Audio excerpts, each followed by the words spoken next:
This is Real Talk Interactive, July 14th, 2022.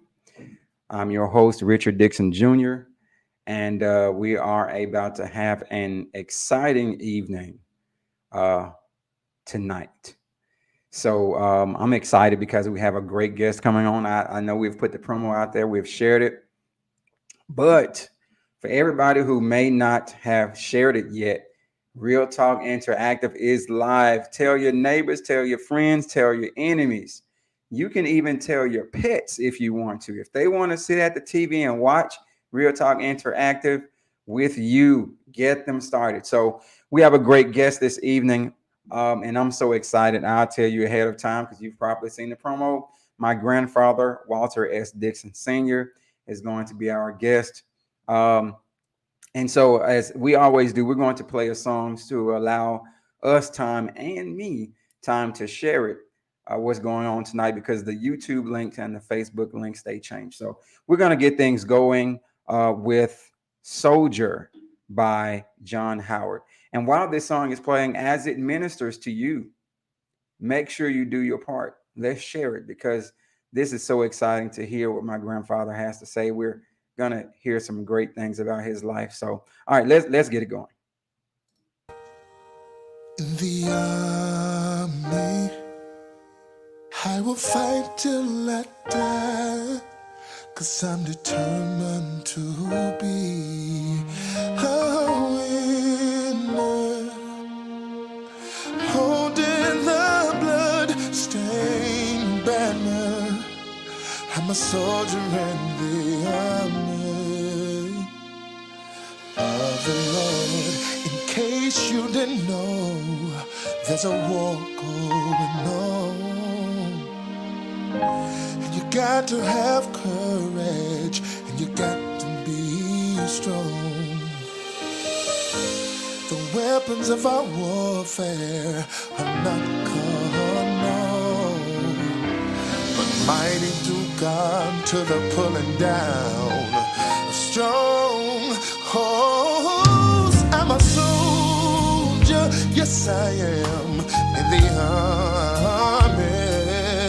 See, I will fight till I die, 'cause I'm determined to be a winner, holding the blood-stained banner. I'm a soldier in the army of the Lord. I can't give up now. You brought me this far, and I can't turn around. You promise if I hold on, you're gonna bring me out. So I be steadfast, unmovable, until I get my crown. Yeah, yeah. I'm a soldier in the army. I will fight till I die. I'm determined to be a winner, holding the blood-stained banner. I'm a soldier in the army of the Lord. Those situations, they may seem too hard to bear. Keep on fighting, soldier, and just cast on him your cares. He will give you power. Yes, he will. Give you strength to stand. Oh, yeah. Fighting fire till the end. Keep on fighting till the end now. And keep on holding on.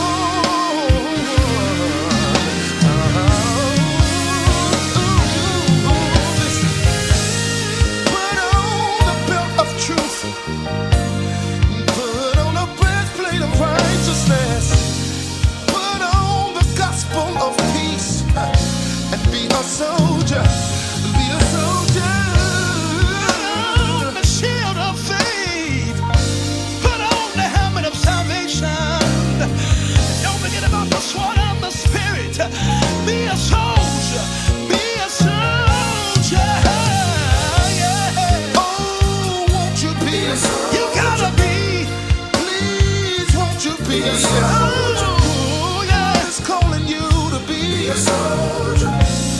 a soldier in the army. Hey, you need to be a soldier. Be a soldier. Hey, you gotta be, you gotta be a soldier. Stand up for what you know is right. Come on, John. Don't take down for nobody or nothing. Hey, Keep on holding keep on holding on. Keep on holding on. Don't you give up, no. Don't throw in the towel. Be a soldier. Head up. Hey, hold your head up high. Oh, yeah. I'm a soldier in the army.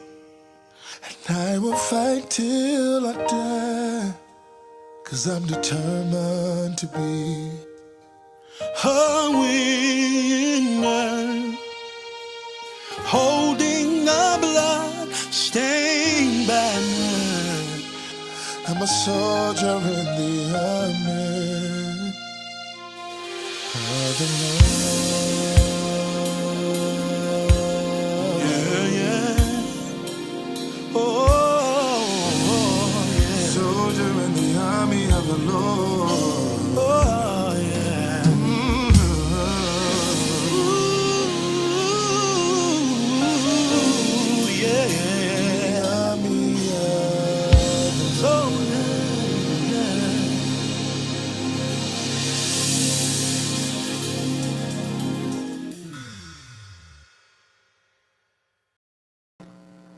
Okay, and welcome to Real Talk Interactive. And I am excited and elated to have with me my granddad, Walter S. Dixon Sr. So happy and excited to have him with me. And this is somebody who is famous to me. I was just telling Granddad, I said, Granddad, you know, you're famous.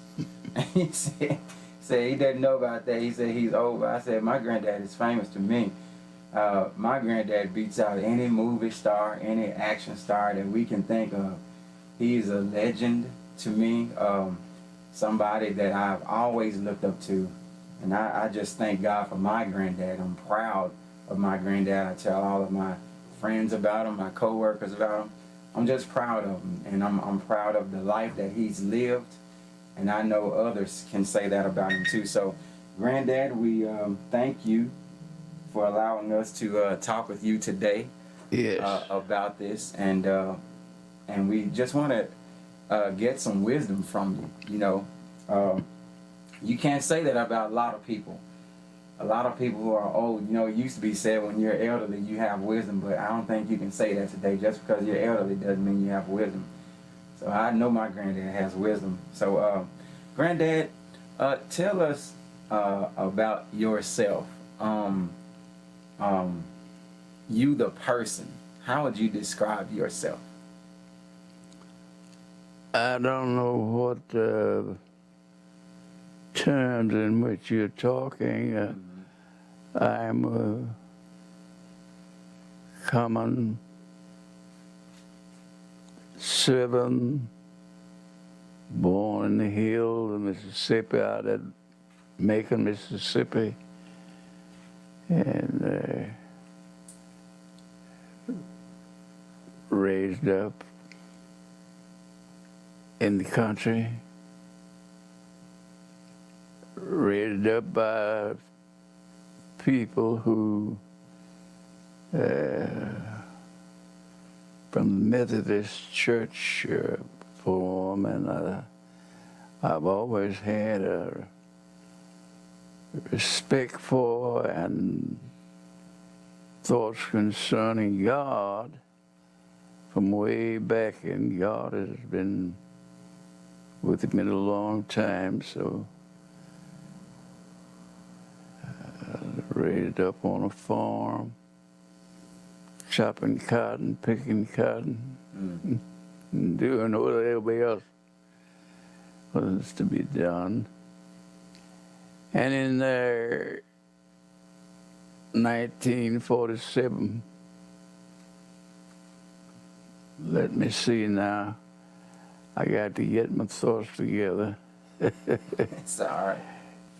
December 7, 1941. That's when it was, 1941. I was drafted there during the 40s, and of course I went into the Navy in 1944. And stayed until 1946. When I got out, I was in the Navy. I didn't go on in combat, but I don't forget the name of the island we were on over there in Pearl Harbor. Okay. And that is in Hawaii. Yes, sir. And of course, being brought up in the church from many instances, different religious people, I became acquainted with some young men who was in the armed force, in the Navy as I was.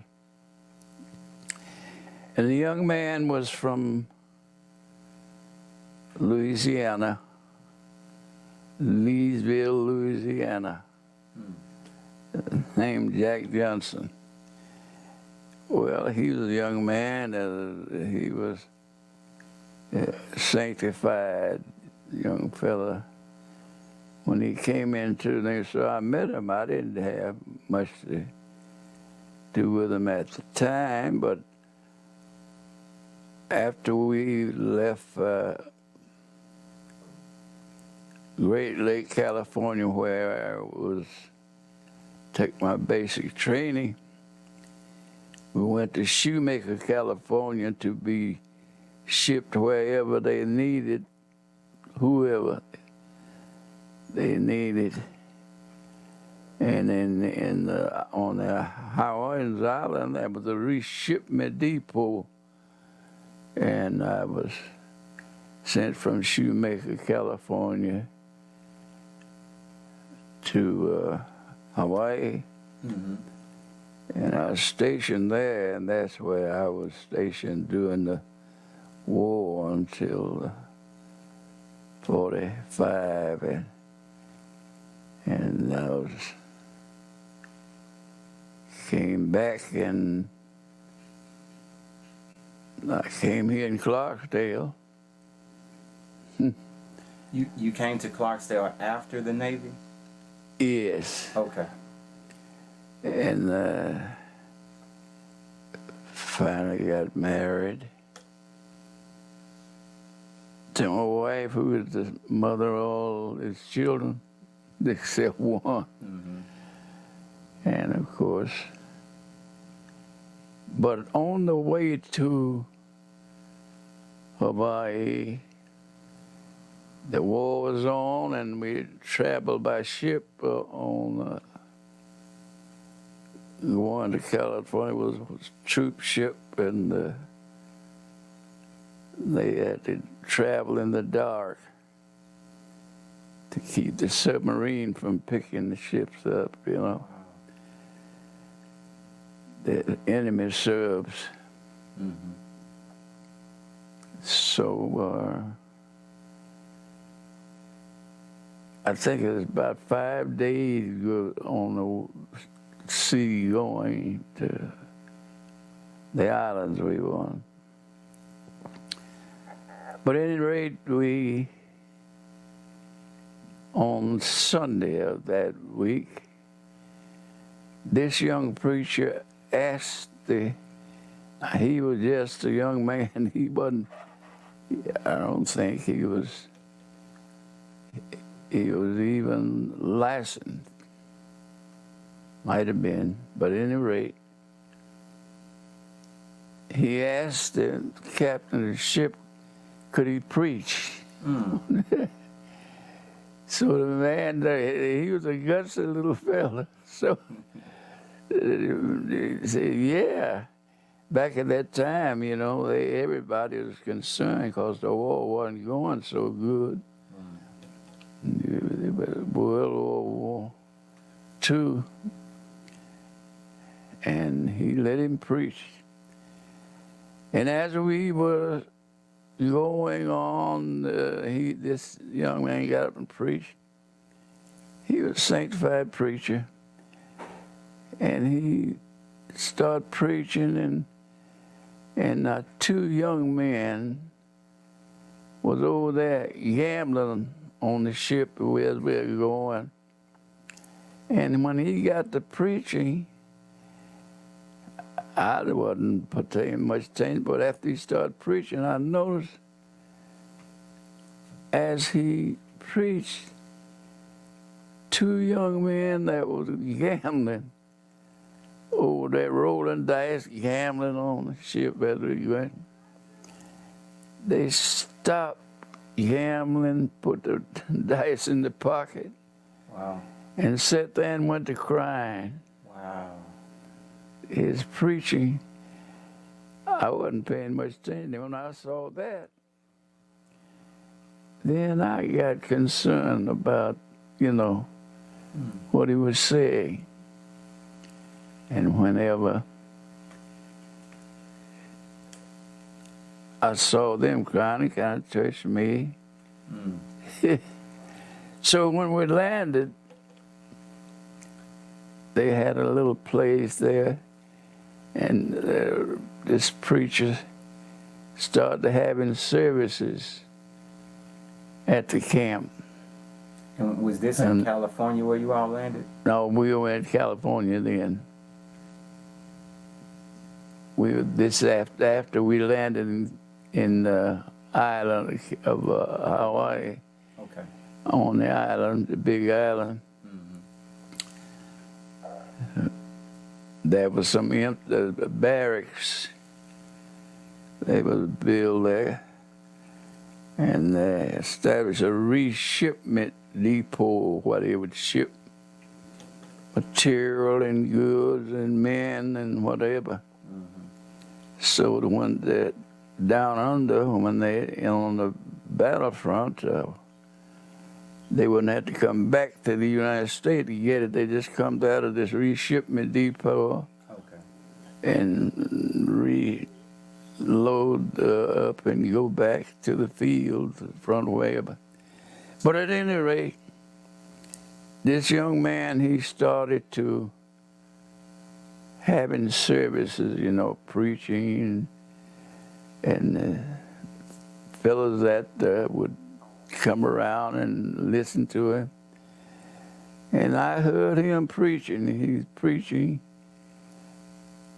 holiness. Well, I was brought up in the Methodist church, and we always laughed at them folk. we didn't understand so I started attending his services. And after attending his services, I began to believe in sanctification and holiness. And so he finally, this young preacher had a few of us that accepted the sanctification and holiness. And he baptized us in the on the beach there. Wow. In Hawaii. In 1940, during 1945. And my first real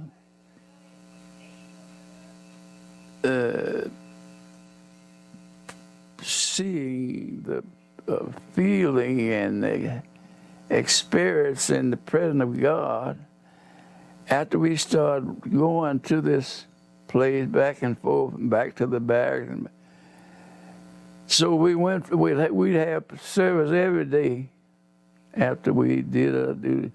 That evening we'd have Bible teaching, that we had connection back here with the United States. We had Sunday school books somewhere.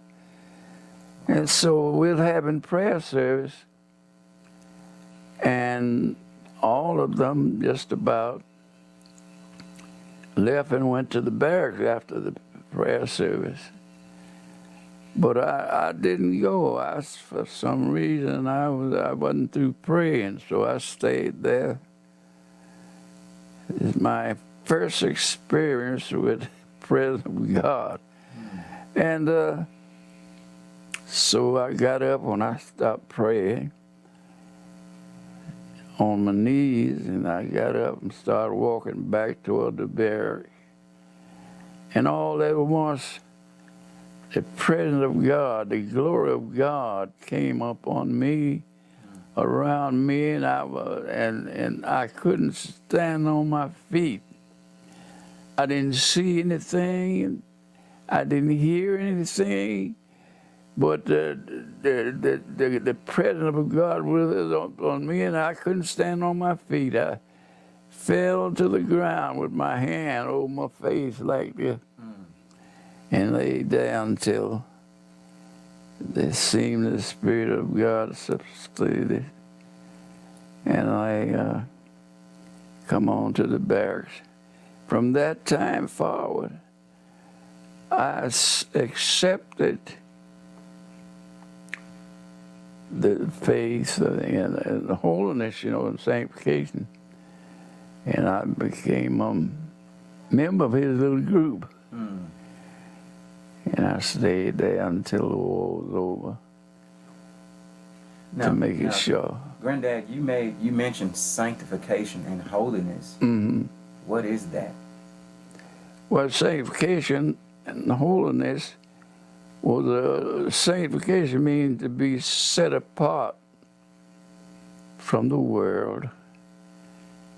When you accept Christ, Bible did say, if any man be in Christ, he's a new creature. Old things have passed away, and behold, all things have become new. And I accepted that fact because this young man was teaching all of this, about sanctification, holiness,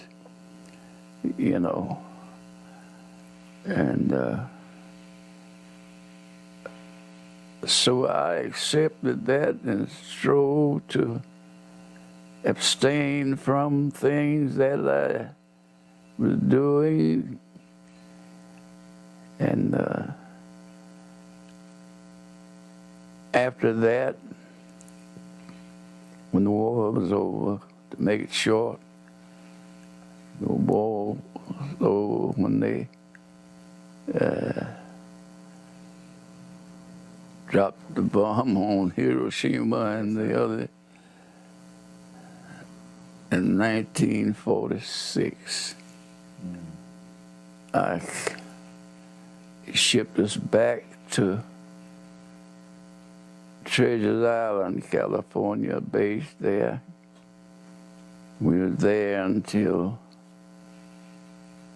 the group I was with. We were there until they finally shipped us from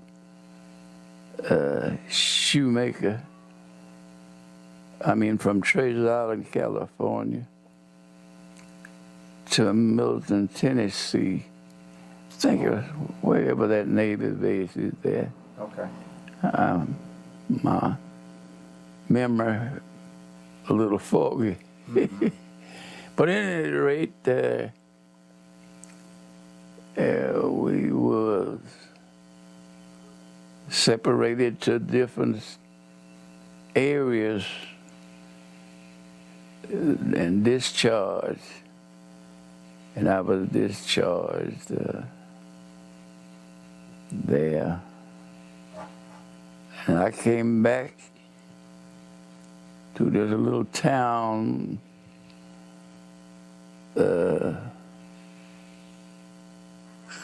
Kruger, Mississippi. Kruger. Okay.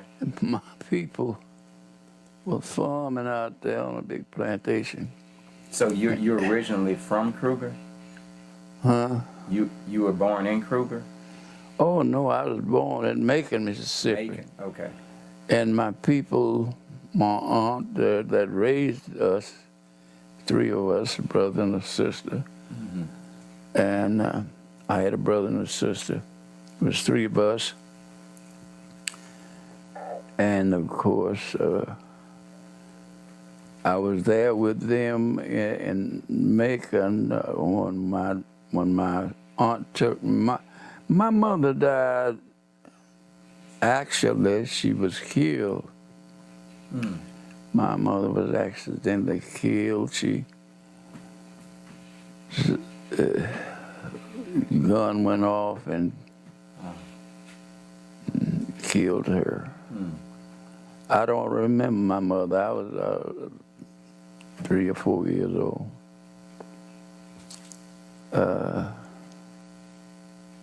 That's when my aunt, Lily Matthews, my daddy's sister, they first took my sister. She was the baby. They took her, and my daddy tried to keep us boys, 2 boys, with him. This is how I came up. And of course, he'd be working and we just existed, but God took care of us. I can remember on some occasions, on one occasion especially, and when we was going from this is my early days of my life, when we would go a little footpath where we would go from where my daddy lived to where my aunt lived, who had my sister. So when me and my brother would go over there, we were little boys, and this grass would grow up. People at that time, they'd cut the grass and make brooms out of it, you know. I don't know what kind of grass they call that. Mm-hmm. But at any rate, they had a little footpath where they'd go through it. So the Lord has been with me, I can say, in talk about many dangers, toils, Yes, sir. snares I've already come. Mm-hmm. The song said, we would be going over to my aunt's, me and my brother, where my sister was with my aunt, because my daddy would be going to work in this little pass, and they had an old dog that would get along in front of us and trot along, mm-hmm. hopping on his hind legs.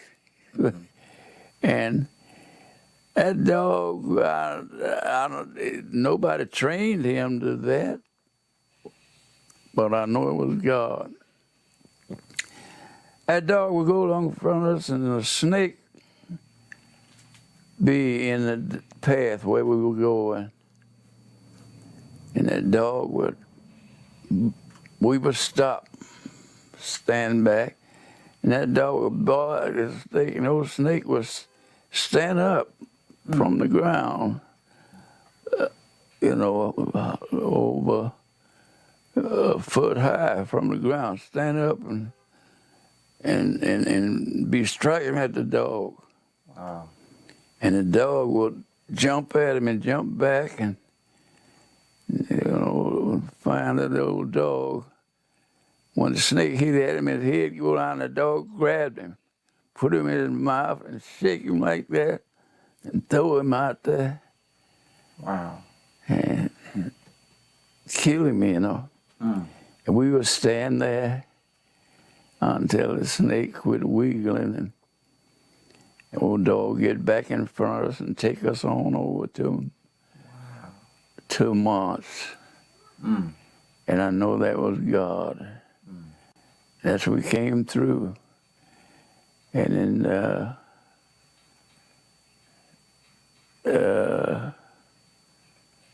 early, when my aunt took us 2 boys, and my dad married again, but he didn't.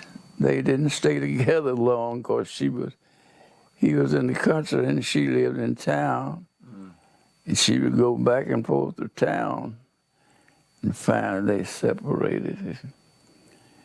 And then my aunt took us all 3, and then So that you only had 2 brothers. What? How many of you were there? my brother and a sister. A brother and a sister. Mhm. Oh. And let's see, it was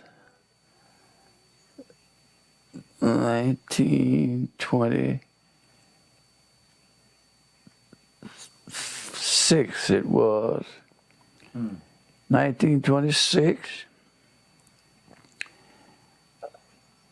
My dad had a brother in the Delta, somewhere out around about Charleston, Mississippi. He was, I don't know how long Uncle Jimmy had been there, but anyway, people at that time, they raised these big farms, and they'd send and get people from the hills to pick all this cotton they was making. They didn't have no machines like they are now. So my uncle come out there, and my aunt took us and her son, her daughter, and son, their family, and we all in a boxcar came down to Swan Lake, Mississippi. Swan Lake. And we came on a troop train, not a troop train, I'm getting mixed up. We came on a train, Okay. but a boxcar had our hogs and cows and everything in the boxcar. So you all took the We would come in. livestock and stuff with you too? Uh, You took animals with you? yeah, Wow. they had in there where they had, I don't know how many cows and hogs they had in there. But anyway, that thing, they brought that thing, that boxcar, because we came on a train, and these livestock was on the Boxcar. boxcar. And that boxcar came all the way up to West Point, then cut across and come over to CNG, was Columbus and Greenville rail, and just Swan Lake, Mississippi. That farm out there, just a farm. If you know about Swan Lake, you know it wasn't no town, it's just a place, if I would say. And there, it was January, but they had cotton in the field like that, and people after Christmas and In January. in January next year. And the man, let me retract that. It was in December when we got there. January and December. It was the 26th when we came. But anyway, the man on the farm gave all of us children a bag of Christmas stuff, you know, fruit and different things. And that was a year before the high water, 1927 Oh, flood. flood. Yeah. Okay. And we stayed there 1 year at Swan Lake. And my people was afraid of that water. They had never seen anything like that before because we came from hills. Noxubee County out in the hills. Anyway, they stayed there 1 year and then they got afraid of that high water and they moved to Holmes County. That's where Kruger was in Holmes County. Right. And we stayed there. And that's where I was raised. Oh. Raised and from there I went to the Navy and I came back from the Navy and my sister by the time she was living here in Clarksdale. So this way I came with my sister until I got married. And I joined St. James. Wasn't a temple then, but a little church. I joined there. And I was a deacon there. I'd be a bishop. During the years, they made me deacon. Let me ask you something, Granddad. Now, you went to the Navy and you got saved while you were in the Navy. Yeah. So when you came back home after getting saved and being in the Navy, did your family think that you were different or anything like that? Did they? Yeah, I really didn't stay around my family much. When I came back out of the Navy, I came here to Clarksville. Okay.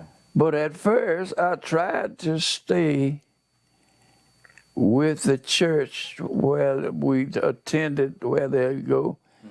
Well, I used to go to church and drive a wagon, 2 big mules to a wagon, people sitting up in the wagon, and on chairs, and about 3 miles from Kruger.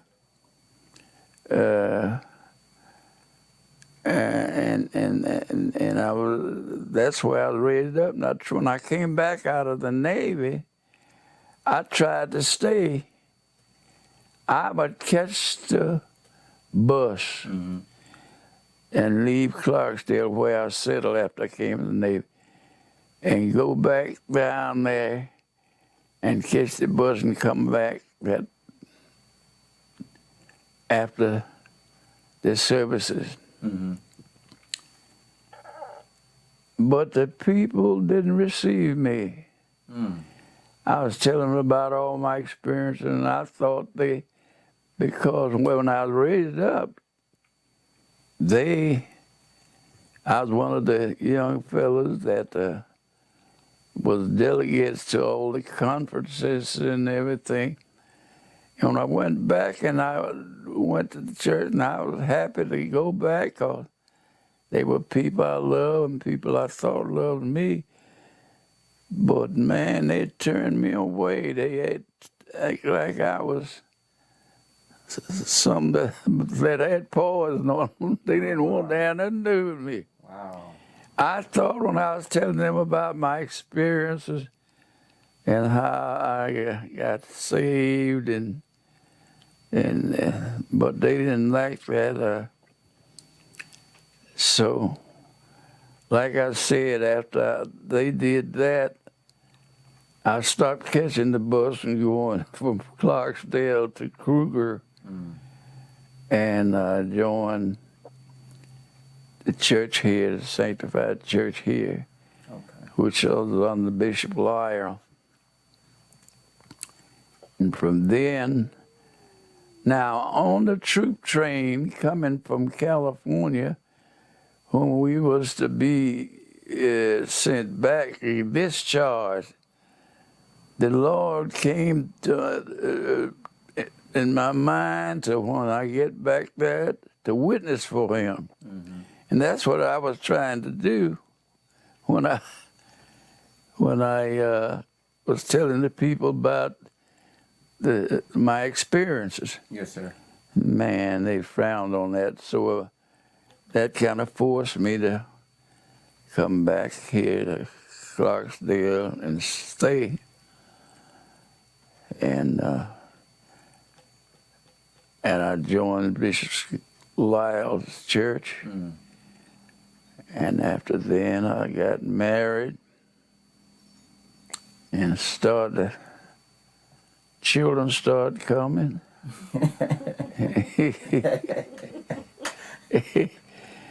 And Bishop Lyle helped me to get this house. Bishop Lyle, I give him credit. And I put in for veteran loans, and the people didn't know who I was, and they thought I was somebody else.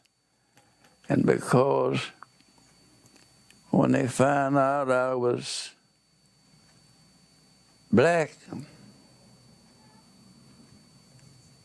they didn't make now they had approved the loan. You see, back at that time, a VA loan would come if you was in the Navy or in any part of the service. But they had to, when it came in and they found out that who I was, they didn't get it. And so Bishop Lyle took this thing, this house up, and I moved here. And of course, I've been. And as I was about to say, when we was on the troop train coming from California to Tennessee to that naval base there, on the train, I was in one of them upward bunks on the train, troop train, and the Lord came up, and the Lord come up on me and just turned me over in the bunk, and I after that, I was telling the people about all this thing that happened. But during that period, the Lord revealed to me He wanted me to witness for Him, speak for Him. And that's where, when I tried to go back to the same place, I laid all this aside. Because I thought that I'd go back and the Lord was with the people. That's all I knew. And man, when they kicked me out, so to speak, I came back here and the Lord blessed me to find this church here in Clarksdale, and this is where I joined. It was St. James. St. James. And they finally, when they built the church, it's called the St. James Temple. At any rate, after that, one night, wife and the children, I was working and I was going off out of town. We had a job out of town. Got in late when I got here. Wife and the children, they'd gone to church. We didn't have it. I think it was two, William and Walter. But anyway, they was going to church, and I was here by myself. And I believe it was in this room where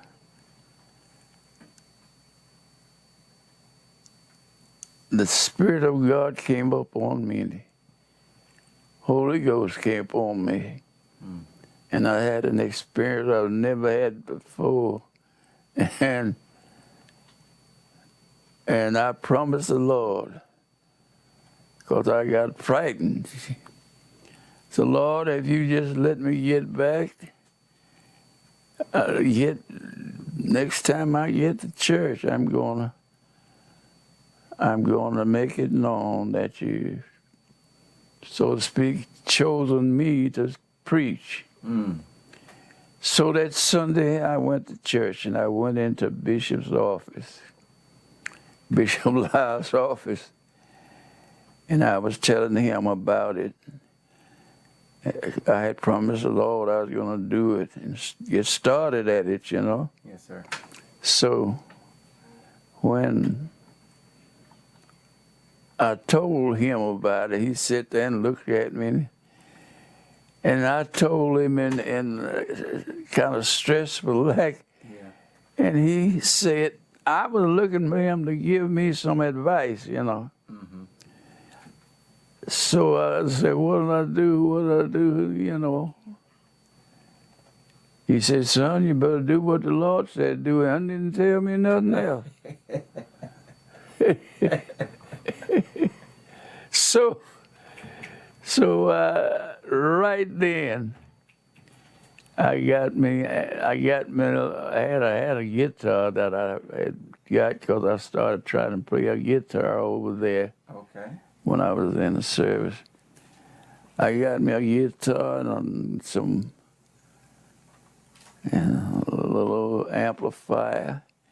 What And made you gotta- and you- you want to start playing the guitar? Well, I started to preach, you know, and I had to sing and get the people to come around so I could preach to them, you know. So I'd sing a song. That was when St. James Temple had moved from over there by the graveyard to where it is now. Up in there, it was an old building that people were living in it. I go up in there and stand up and preach. And during the 60s, you know what the 60s was like. When a little crowd started crowding up around, standing around, the police would come. And naturally, they would want to know what you're doing, what you're talking about.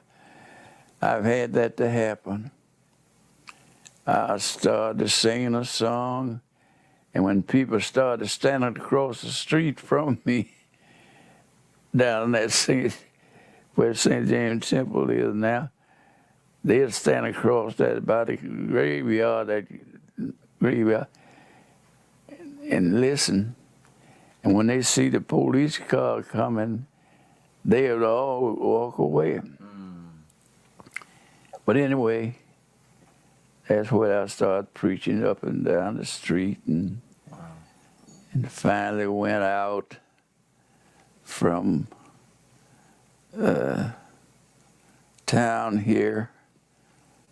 T.O. Adams had started preaching, and he had a place down there on Flowers Plantation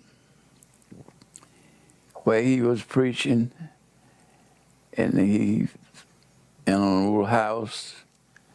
Mr. Flower allowed him to preach in it and paid his light bill, everything.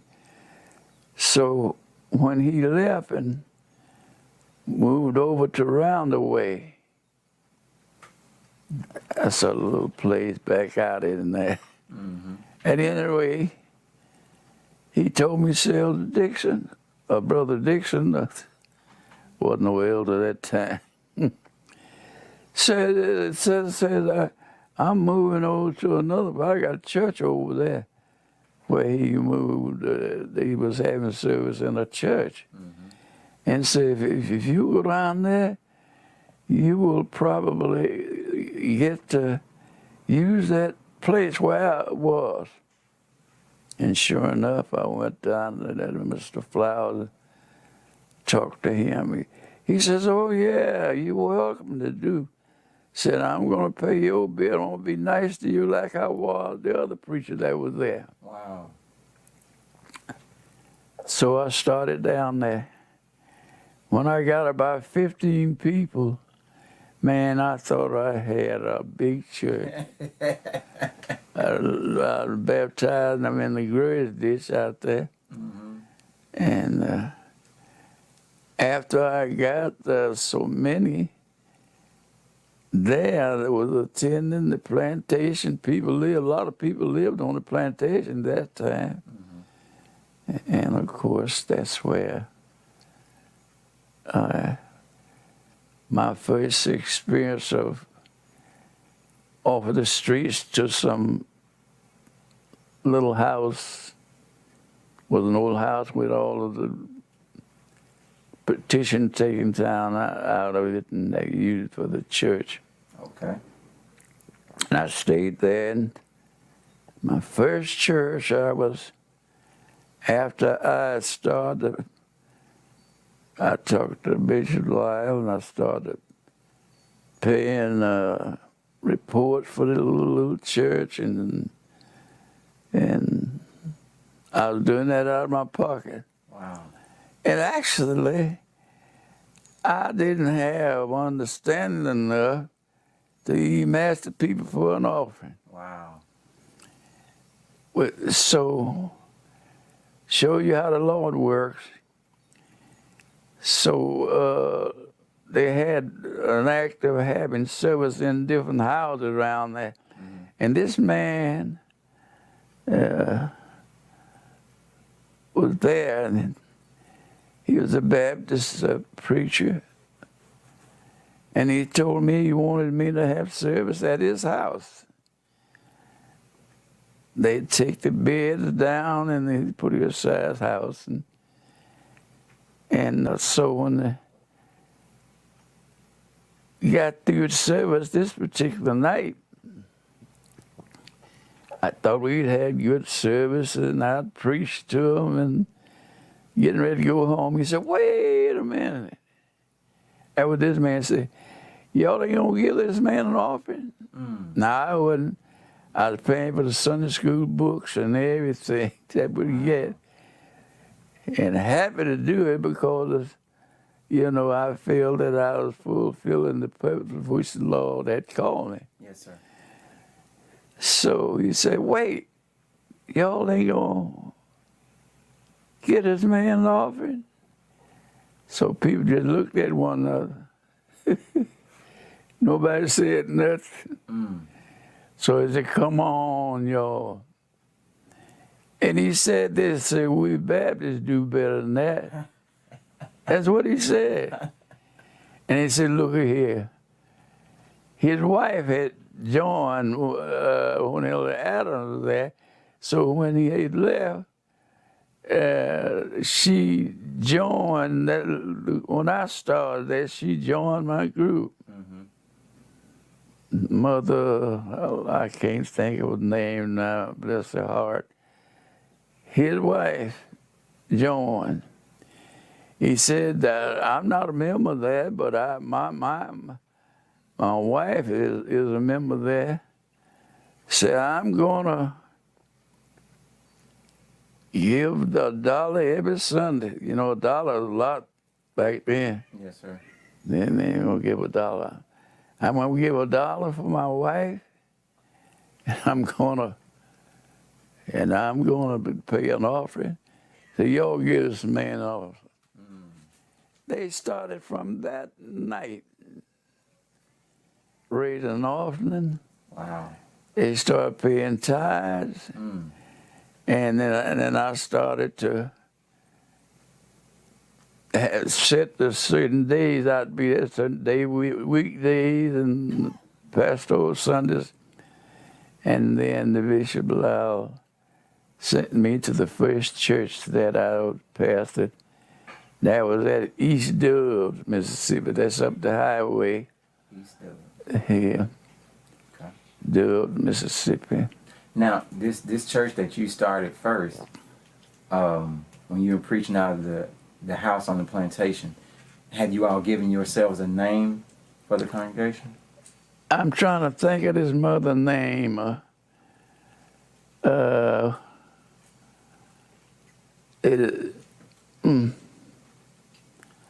Why can't I think of the name? Cunningham. That his name was Cunningham. And Mother Cunningham, he named the church after Mother Cunningham. So he called the church Cunningham.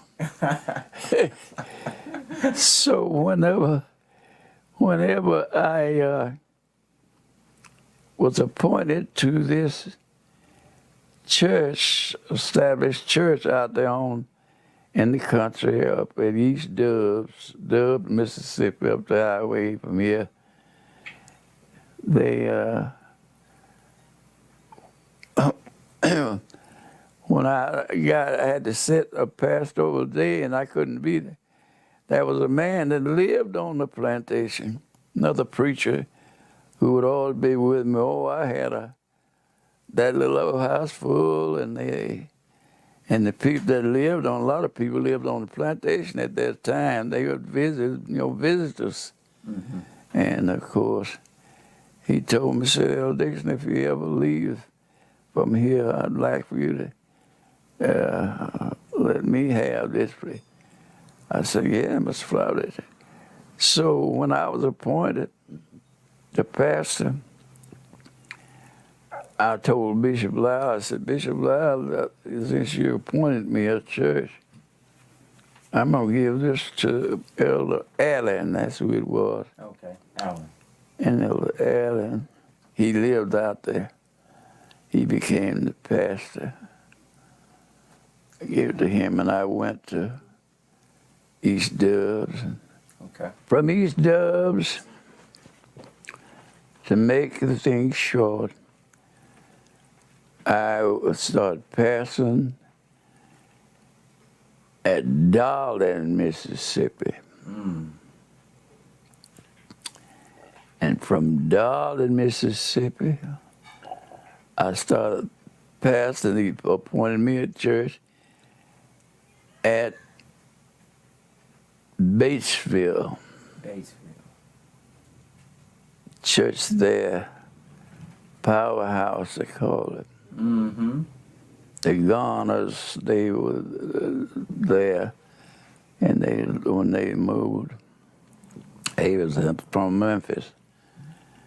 I became the pastor. And then when Bishop Scott became bishop after Bishop Lyle died, he told me, he said, "Elder Dixon says, I'm going to make you an appointment at True." At any rate, he said, "I want to appoint you there." I was pastoring there, and I'm going to become pastor at St. James Temple Bishop Lyle. He became the jurisdictional overseer, mm-hmm. and he appointed me there. I had from Batesville to while I was at Batesville, I was pastor at a church up there, Darling. Mm-hmm. They call Squirrel Lake. Squirrel Lake. Yeah, I pastored there. And I pastored in two churches. It started pastoring.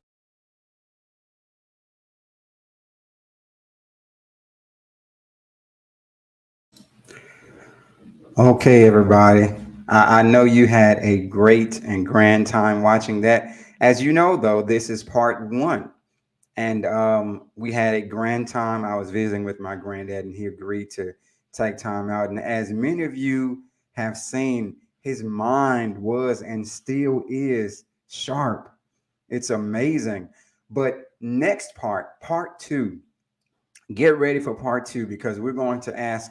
I asked my granddad some great life lessons questions, and he answered them and gave us his advice. He gave us his wisdom. So I want you all to be ready. Be looking for a promotion of part two. It's going to be awesome, and I thank you all so much for your support. Thank you for your comments. We call this Real Talk Interactive, and you are the ones who make it live. You know, sometimes we do recorded videos, but your comments, your support, they make it live. You make it what it is. So I appreciate every one of you.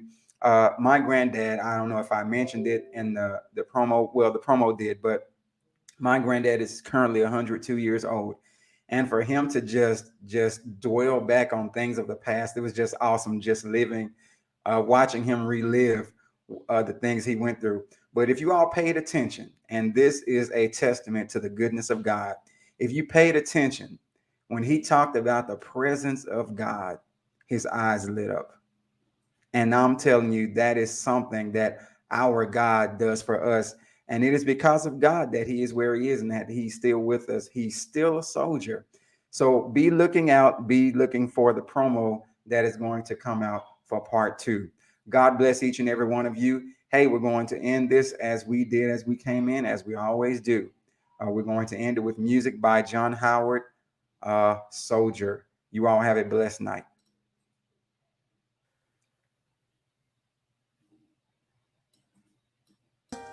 Cause I'm determined to be a winner, holding the blood-stained banner. I'm a soldier in the army of the Lord. In case you didn't know, there's a war going on. You got to have courage, and you got to be strong. The weapons of our warfare are not carnal, but mighty through God to the pulling down. Hey, everybody, listen. As the music is playing, I just want to give a shout out to my wife, Jennifer Dixon, and JD Designs. All of this production is done by Jennifer Dixon and JD Designs. I forgot to give a shout out to her and the wonderful production she does. So shout out to her. She does a great job. She makes all of this look so awesome. So thank God for my wife and the production that she does for this. I'm a soldier in the army of the Lord. I can't give up now. You brought me this far, and I can't turn around. You promise if I hold on, you're gonna bring me out. So I be steadfast, unmovable, until I get my crown. Yeah, I'm a soldier in the army. I will fight till I die. I'm determined to be a winner, holding the blood-stained banner.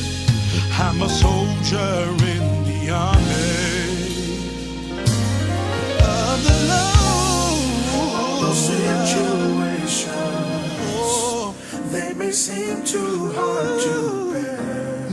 Keep on fighting, soldier, and just cast on him your cares. He will give you power. Yes, He will. Give you strength to stand. Oh, yeah. Fight till the end.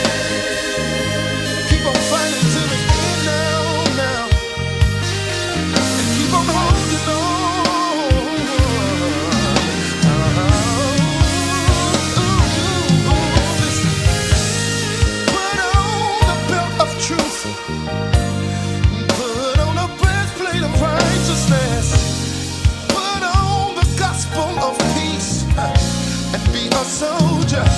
Be a soldier. Put on the shield of faith. Put on the helmet of salvation. Don't forget about the sword of the Spirit. Be a soldier. Be a soldier.